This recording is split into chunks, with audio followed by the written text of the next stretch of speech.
The shir is dedicated Le'ilu Nishmas Rachaleya Bas Rav Chaim Tzvi. We're going to be examining some of the kinos of Tisha B'Av. Most of that which I'm going to be presenting to you, I was zocheh to hear from my Rebbe here at Soloveitchik Zechaim Livracha in the course of attending a number of the kinos sessions that he would deliver on Tisha B'Av from approximately 9 o'clock in the morning until sometimes 4 or 5 o'clock in the afternoon.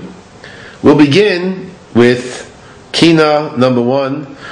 You have in front of you Xeroxed several of the kinos, and we're going to be examining initially the first Kina. Again, these kinos, many of them were written by Rabbi Elazar Kalir. Rabbi Elazar Kalir is one of the most famous of all the Paitonim, and Rabbi Elazar Kalir really has unbelievable, his piyutim bichlal are probably unparalleled, both in terms of their incredible poetry and also incredible content. Rabbi Elazar Kalir was able to somehow, in an incredible fashion, weave together many, many different elements and somehow was able to create a kind of uniformity, incredible whole. There's even an opinion that Rabbi Elazar Kalir was perhaps one of the Balei HaTosfos. There's discussion among the poskim, but this first Kina is one that has many, many fundamental themes that we're going to be focused on. So we'll begin with the most basic theme that's mentioned in the first paragraph. You have actually in front of you both the Hebrew and the English translation, and we begin with the language of Shavas. Everything came somehow to a standstill.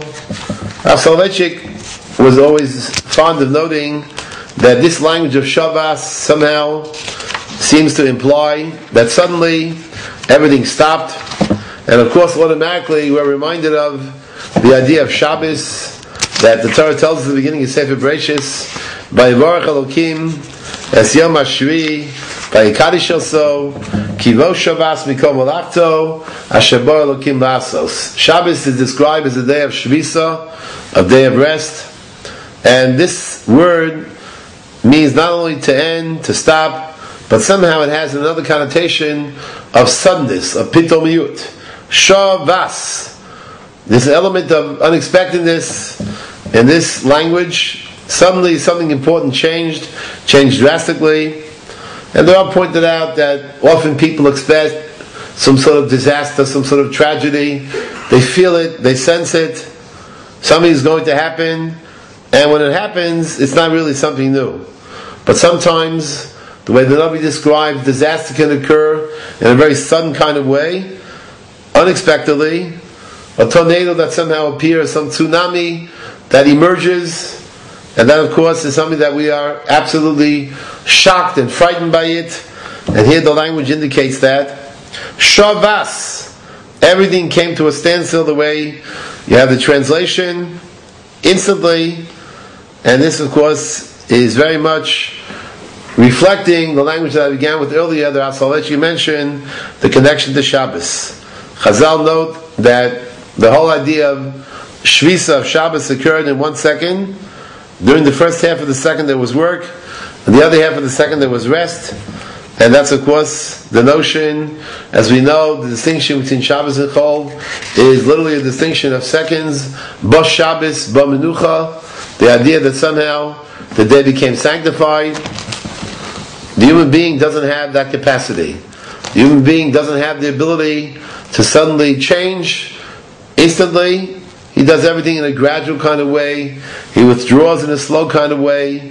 When HaKadosh Baruch Hu finished creating the world, it was not a gradual kind of retreat. And here, Rabbi Elazar Kalir, the Paiton, expresses the same idea. It's true, the Nevi'im warned us and told us the Churban HaMikdash is going to occur, it's going to take place, Yerushalayim is going to be destroyed, but still they never expected it. And when the Churban occurred, it struck in a very sudden kind of way. And it was something that was incredulous, something simply they could not possibly believe that it actually happened.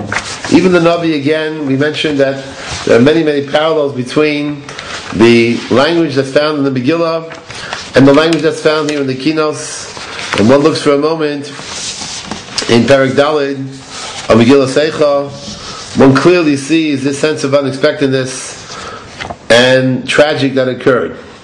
Pasuk says, Perek Daled, Pasuk Yud Beis, Lo ha'aminu malchei eretz kol yoshvei sevel. No one possibly believed, not the kings, nor any of the inhabitants of the world believe. Ki yavo tsar v'oyeh b'shari Yerushalayim. How is it possible that Yerushalayim